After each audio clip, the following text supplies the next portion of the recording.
Hello friends, today is 13 January 2017 and we are going to discuss the articles of The Hindu.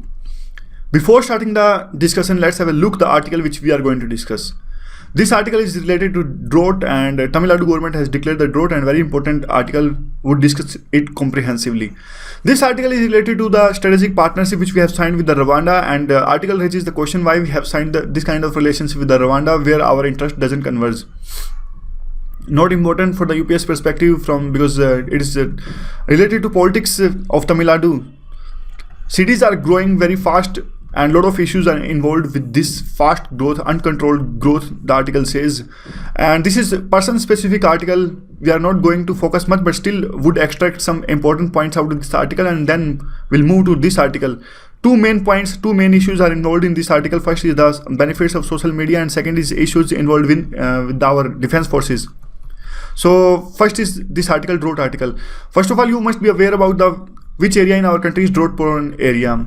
Rajasthan region, Vidarbha region, and this region of Tamil Nadu, Bundelkhand region of UP, all these regions are of drought prone areas.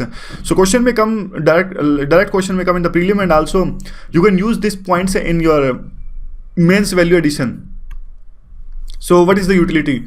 Utility is that drought has now become the very usual disaster in India. To tackle the drought which causes the severe crisis to the farmers, we need a long-term as well as short-term solution.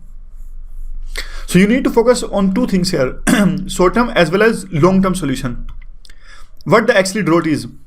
Drought is a very complex phenomenon. Whenever you write, then try to add many dimensions into the definition of drought.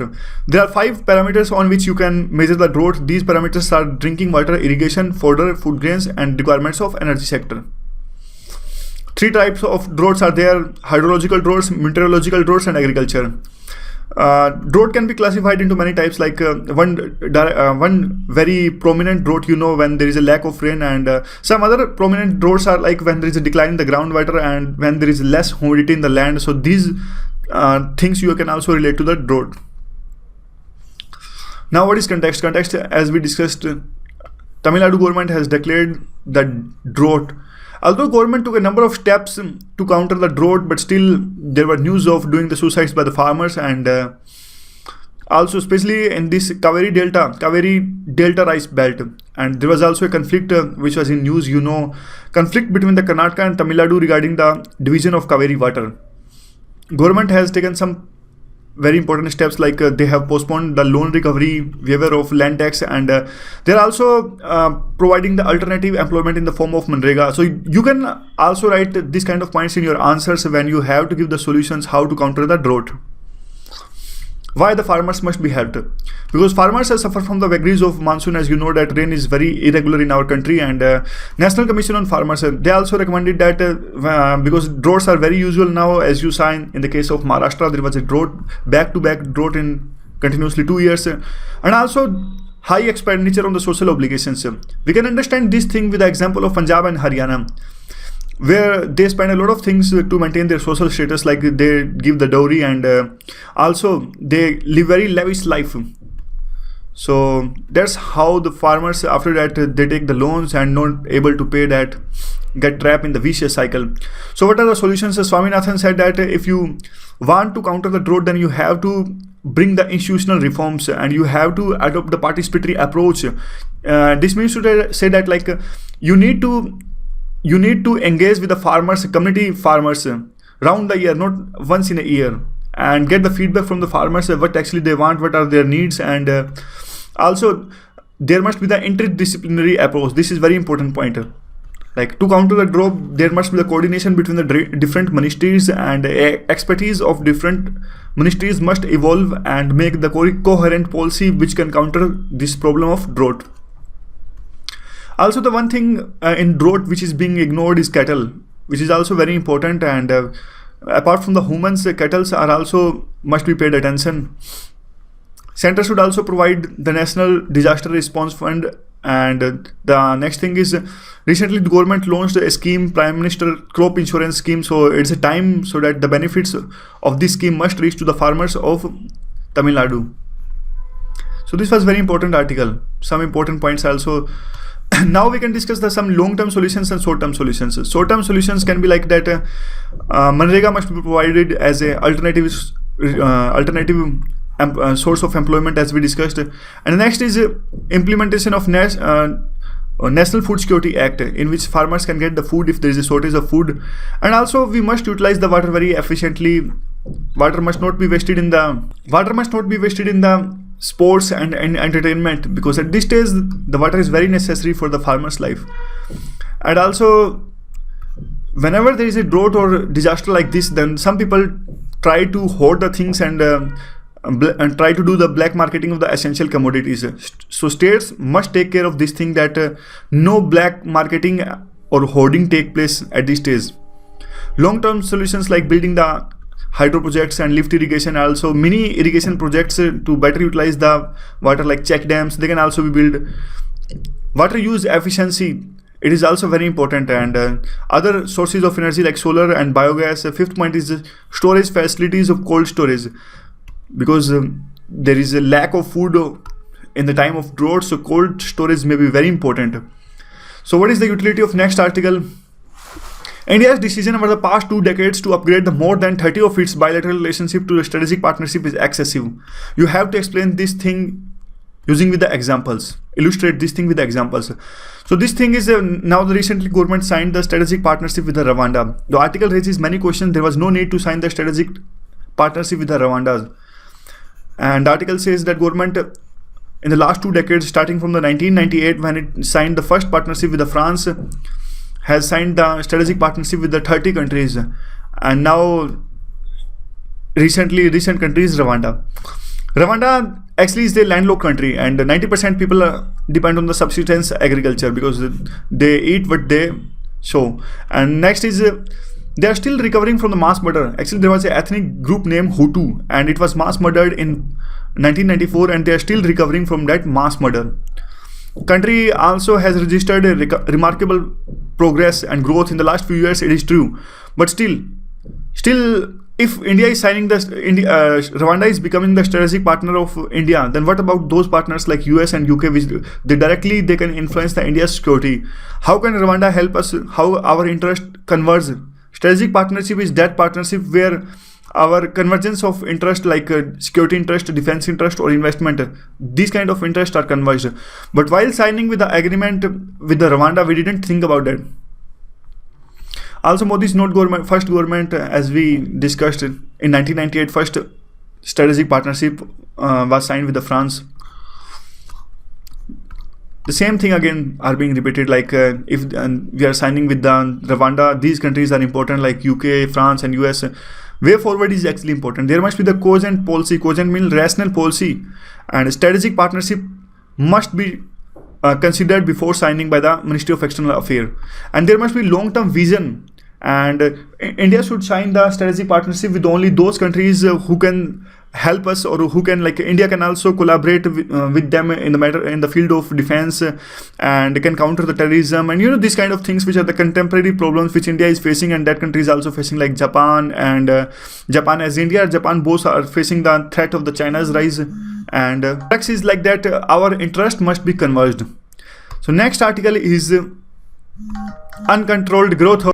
First article says that Modi inaugurated a number of projects in the recent time, like Modi inaugurated the Shivaji statue in the Arabian Sea, and also cabinet gave approval to a number of highway projects in the Odisha and the Punjab, and also government is working on the launching the smart cities and this kind of things.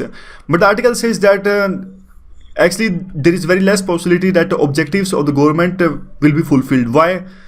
Because government is not paying attention on the things which they should pay off. And also the cities are like growing uncontrolled, and there is no lack of funds, and cities are getting the funds, have been getting the funds for last few times for important infrastructure projects, but still they are unable to expand the road networks and metro lines. Why? Because the population is growing exponentially. You can take the case of Delhi Metro.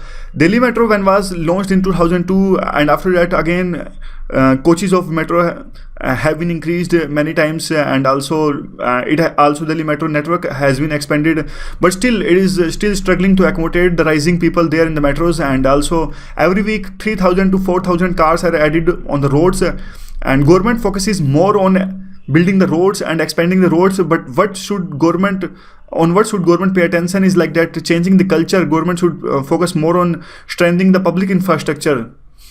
A lot of migrants come in the cities and also create problems here. Actually, not problems, we can't say just explicitly like that they create the problem, but still cities sometimes face the problem in accommodating the migrants.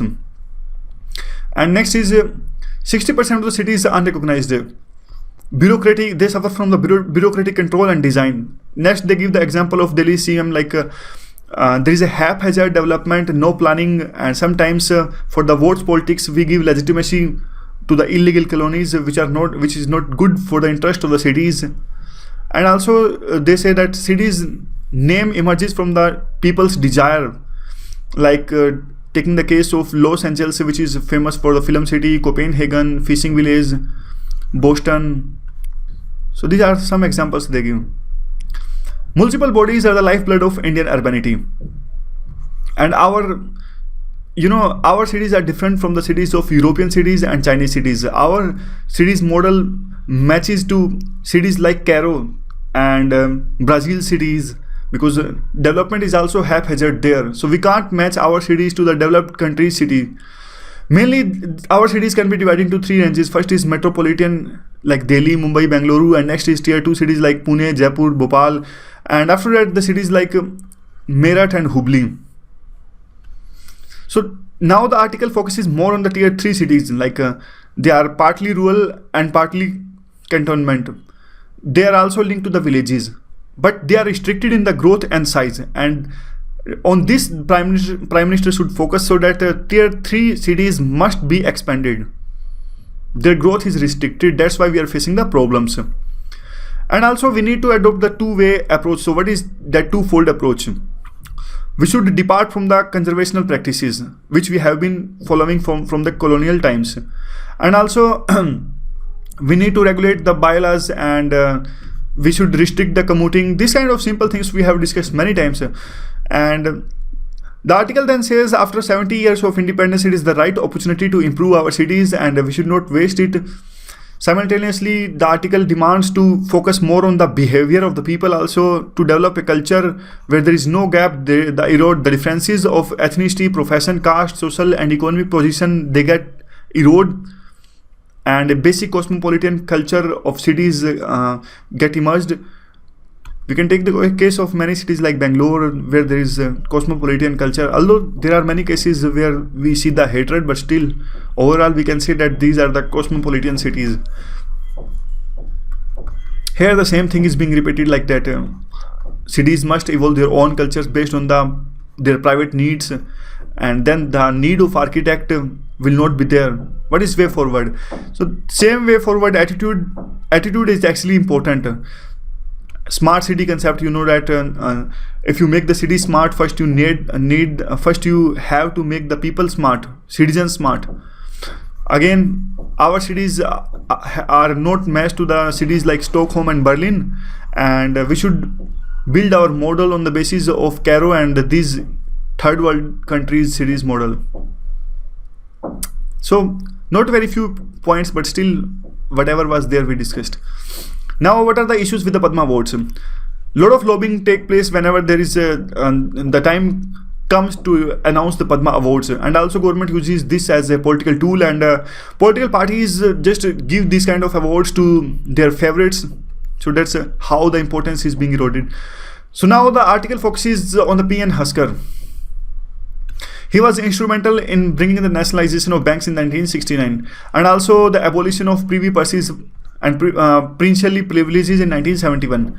Also, he played a very important role in the Bangladesh War of Liberation. So he was a figure because he was secretary to the Prime Minister, and almost at around 1970, these events took place. So P.N. Husker played a very important role in these events. Also, even after retirement, Indira Gandhi requested him to accompany her when there was a meeting which was about to held with the Nixon. So he participated in those meetings which took place between the Indira Gandhi and the Nixon, who was the president of USA. And he also shown his displeasure against there was a corruption charges against the younger son of the Indira Gandhi, then Prime Minister. And he resigned, and after that government offered him to give the Padma Awards, and he politely declined. He said that I am satisfied whatever I did in my services, and now I do not want any kind of award. So such a kind of figure he was. The article says when now there is a very high competition and political lobbying for the Padma Awards, and the person like P.N. Haskar denied that very elegant award. Next article is related to video which was posted by the BSF constable. And this article, very important from the two perspectives we are going to discuss. Like the video actually, maybe whatever the issue, actually the video shows that what is the power of the social networking websites. Now take the case how the issue was highlighted, how the government, how the Rajnath Singh asked the Home Ministry for a report, and then the PMO asked the Home Ministry for a report. This kind of things, even like media, how they highlighted the issue. Government, because government wants to have a very good image, at least even the social media, so they take the action whatever there is a trending on the social media. And also this issue got a lot of headlines from the ministers, and government wants to show themselves as the efficient and responsible. So what is the utility in this era of digital transformation? What is the significance of social media in ensuring the rights of the people in democracy like India? Has it reduced the gap between the government and the people?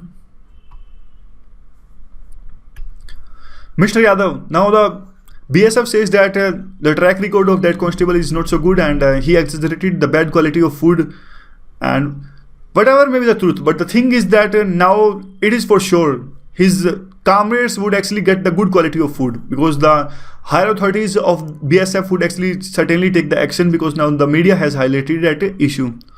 So social media has become the lifesaver for some who are in dire need of claiming their rights.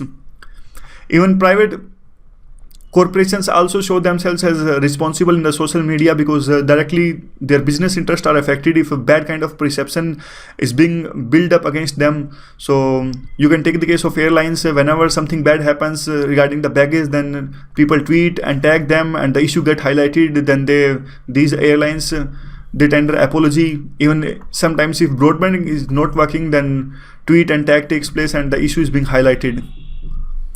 Social media. Before this, what used to happen? If we need to do some work, we need to get some kind of work from the politicians, then we had to build some kind of relationship with the assistant of politicians, so that we had to find out some kind of intermediaries who can provide a platform where we can demand something from the politicians. But now this kind of things doesn't happen. Those things actually we had to bear a lot of cost if we used to do those things. But now in social media, just we need the smartphone and Twitter handle, and even internet is also free. Reliance Jio has provided the free internet. Colony governance structures repeatedly. Now the point is like that we are following the same methods which we used to follow in colonial governance to address the problems of the citizens. But now the time has changed, but government has not changed at that pace which it must have changed. Doesn't matter whether it is migrant or ailing, like suffering from the health problems, or angry from the government. Social media is lifesaver for several persons. Although social media has presence in just 20% of the Indians, but still it is the most efficient, and even the elected governments, police, middlemen, even courts, they have access to social media. Now BSF and the government. As soon as the issue got highlighted, our Home Minister Rajnath Singh out a detailed report, and BSF also denied these kind of things, and they told like that Jawan is having the dodgy track record, and there is a clear-cut divide between in our forces between the officers and the Jawan, and this was not surprising. Who are close to the armed forces, they know this thing, and this incident didn't surprise them. Now that Tej Bahadur Yadav, that constable, has been shifted to the Jammu, that is headquarters of 29 Battalion, and main thing is some persons raise the questions like that how that Jawan was carrying the phone, and now article raises the question this issue can be linked how the more attacks take place via the border is porous, and somehow indirectly he's pointing towards the lackluster approach of the armed forces there at the border. So all the articles we have covered. Thank you very much for discussion.